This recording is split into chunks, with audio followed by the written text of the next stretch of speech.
Hey guys, welcome back to the channel. Do you have an industrial motor on your sewing machine that wants to go from 0 to 100 all just right away? Well, stick around and I'll show you how to. I'm going to power this up. How to take this end off, clean it up, and make it so it will engage slowly. Here we go. I can run it. I can get this to run that slow after I've cleaned it, and I'll show you full speed. I can get it to go that slow. Ready for full speed? Alright, if you want to see how you accomplish this, stick around. Power, 2/5 of horsepower, high power clutch motor. It runs at 1725 RPMs. That's the speed that I like. It doesn't go ridiculously fast.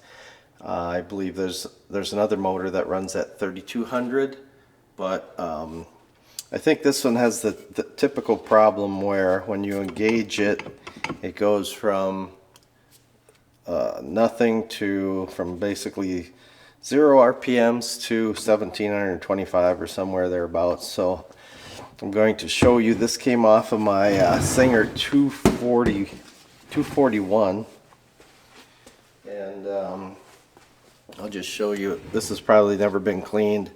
This is the way it sits underneath the table, so this is where all the dirt and grime is going to gather.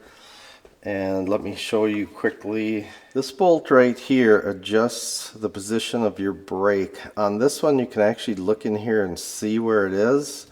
And what that does is when you've got your foot on the back side of the pedal and this lever's all the way down, when you have your foot on the part of the pedal that's the closest to you, this is all the way down, the pulley is not going to spin. The brake is on. This is your brake adjustment right here.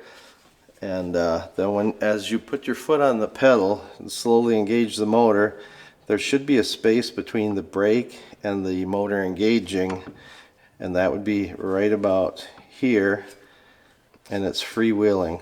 This motor's unplugged, by the way. And then the next step would be you would go a little further, and then I can feel the motor is engaged.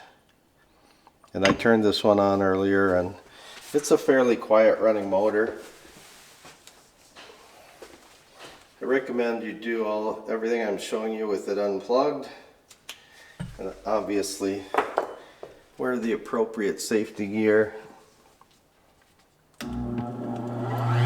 So now I've powered up the motor. It's pretty quiet, it doesn't vibrate or anything, so I'm going to go ahead and clean it up and see if I like having it on the machine. So here's your brake engaged. It's nothing. And now as you engage the foot pedal on your machine, see how this one starts to take off right away, and it seems to want to. Well, there is that little bit of neutral right there, but then when it goes, it wants to, it's almost going to full speed right away. So I'm going to power that off, unplug it, and very important that you the way this works is there's a motor with a steel plate that's spinning, and then when you engage this clutch, it energizes the pulley. So this is going to take a few minutes to really power down. What I do is I just run the lever until I know all of the power from the motor is okay. See, even though you hear nothing, it's still turning the wheel a little bit. Okay, and I'm not going to, the machine's unplugged, it's all powered down. I'm not going to do anything with the electrical. The adjustments are going to happen here. And this lever, the way the engaging part is mounted onto the motor is 3 retaining clips around the edge of this clutch. And they do it that way so when you put the machine on your table, you can actually change the angle of this lever coming down so it points correctly towards your foot pedal and your linkage going down to the foot pedal, which is this right here. Okay, so I am going to go ahead, since this was mounted on the machine properly, I'm going to go ahead and just put a reference mark on here, right on this piece, and right on this piece, and then I'll open this up. I'm just going to take these off. There's going to be 3 of them.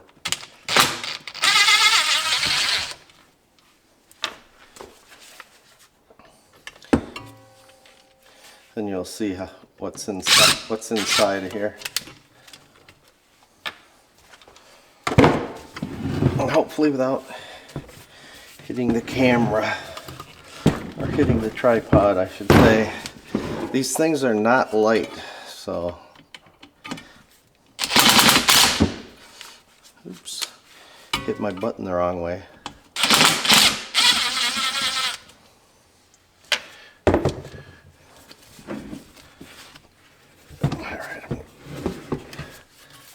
Okay, let's go ahead and take this guy off.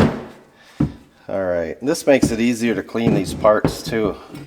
You're not trying to wrestle around such a big deal. And here it is. This one actually doesn't look too bad. What you're going to want to do is clean this cork wheel off a little bit. This one actually looks pretty good.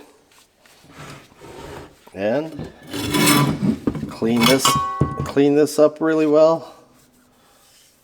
I'll just take a little bit of 800 grit sandpaper and just clean that up. And blow all the dust out of here, and blow all the dust out of here. And generally all I do to clean this is I'll take a,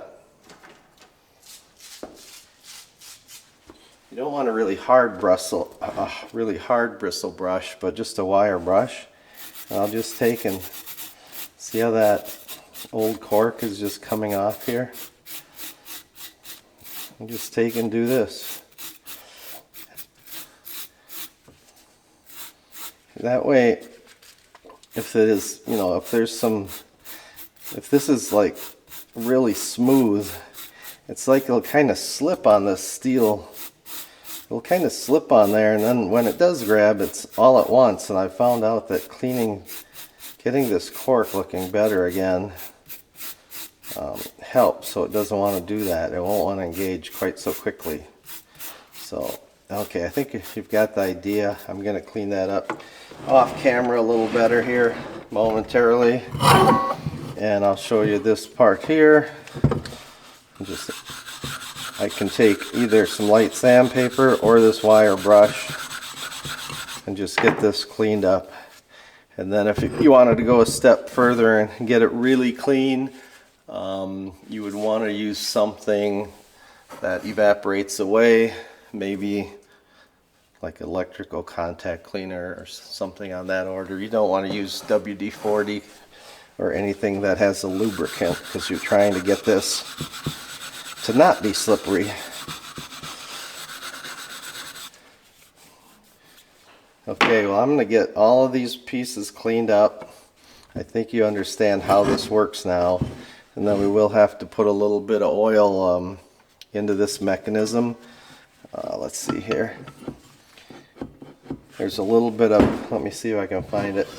There's a little bit of play that happens right here behind this where the arm goes into this. It's kind of like a throwout bearing on a manual transmission. Basically the same idea. A little oil in there just so this moves nice and easy. And yeah, I've got a lot of cleaning to do, and I'm going to take it out. It looks like they actually, here we go. This one's actually got an oiling point right here. This little hole right here. So that's going to be convenient. So I'm going to get these cleaned up. I've got the clutch motor all cleaned up. As you can see here, the cork is all cleaned up, and it's not doesn't have that, I'll call it a glaze. It doesn't have that glaze on the cork, and it's more textured and a little bit rougher.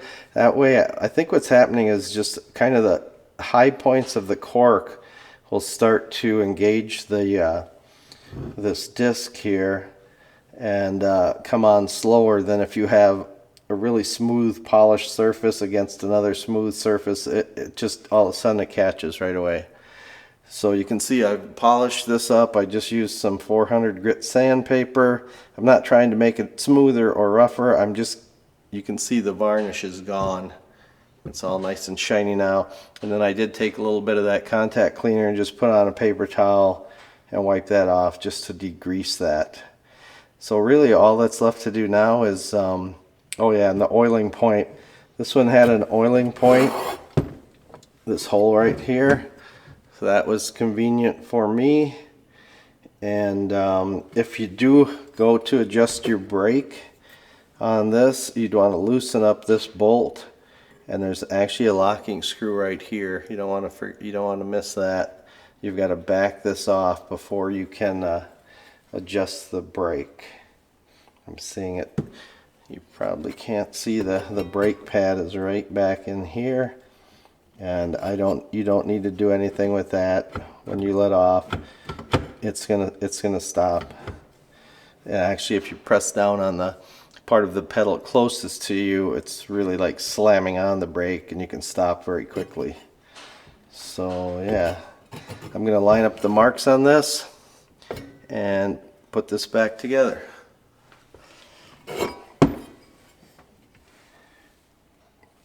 This just fits right in here.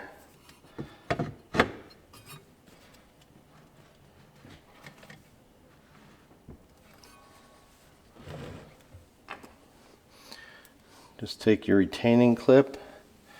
You'll see the way that goes. There's a little ridge here. You can screw them back in.